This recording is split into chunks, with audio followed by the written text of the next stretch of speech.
Hello guys, welcome to 5th Generation Hobby Shop and welcome to another unboxing and testing po. Shoutout po natin Sir Don. Ngayon meron tayo ditong i-unbox na unit. This is airgun pistol po, full metal by KWC. KWC 75. Steel BB's airgun pistol powered by CO2, full metal.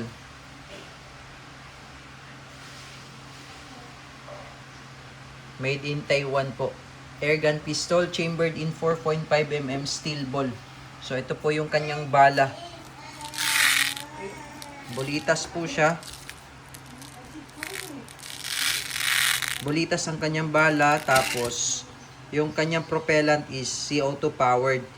Ito po is good for 60 shots more or less yung isang tangke. Disposable po siya yung tangke. So may nabibili nito sa Shopee or Lazada. Meron din kami sa shop. Yan. Ang tawag po dito ay 12G CO2 cartridge.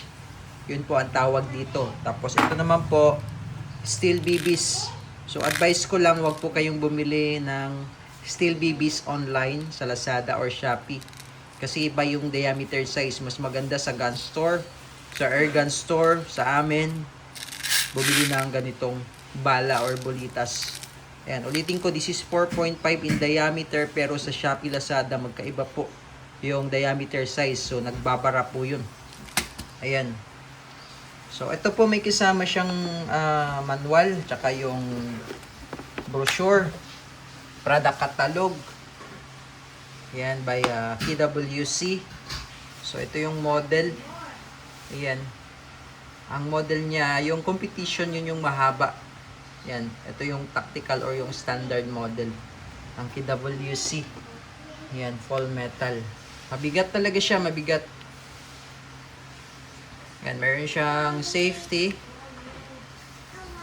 Ambidextrous manual safety. Ayan. Okay, so testing po natin yung unit. Again, shout out kay Sir Don. Adjustable pala yung sight niya. Windage and elevation, rear sight. Sa front, naka-fix. Yan. So, ano-ano po yung mga kasama out of the box? Ito yung mga kasama niyan.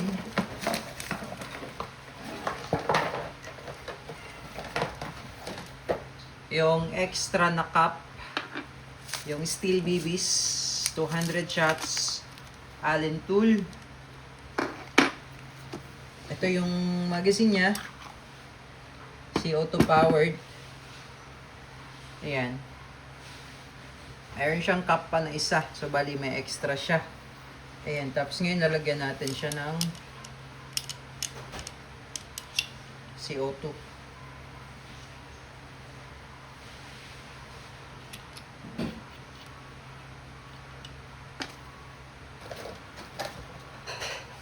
Ipapasok nyo lang po siya dyan.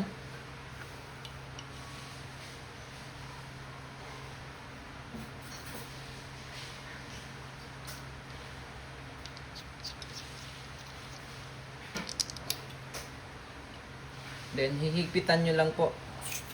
Alalay lang po yung higpit. Medyo mabilis, tapos alalay lang kasi eto, ano lang to eh. Parang alloy lang siya. So, nababasag yan. Pagka sobrang higpit, nababasag kaya meron siyang extra. Tapos, inform ko lang kayo, ito, normally nagkakaroon talaga siya ng scratches. Dahil dun sa pag-insert labas ng magazine. Yan, nagkakaroon talaga siya ng scratches. Katagalan, nagkakaroon talaga siya ng scratches. So, normal lang po yan. No, this unit is brand new po. So, minsan nagkakaroon talaga ng scratches pagka labas-pasok yung magazine. Ayan. Tapos dito, magkakaroon din yan ng dents pagka pinuputok nyo. Ito. Ayan. Tapos pag-load ng bala, papasok nyo lang yung dito.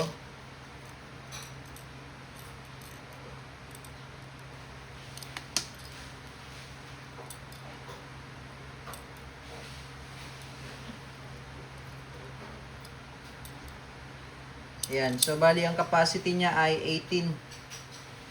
Okay. So, testing po.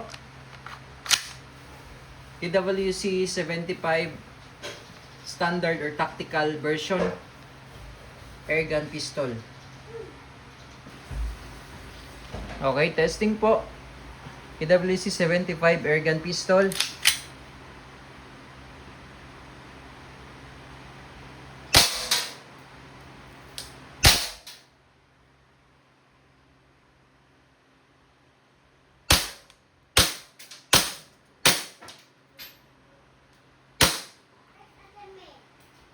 Ayan. So, pag wala na siyang bala, nag-open slide yan.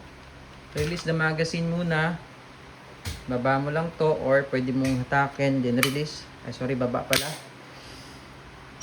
Hammer down. All goods.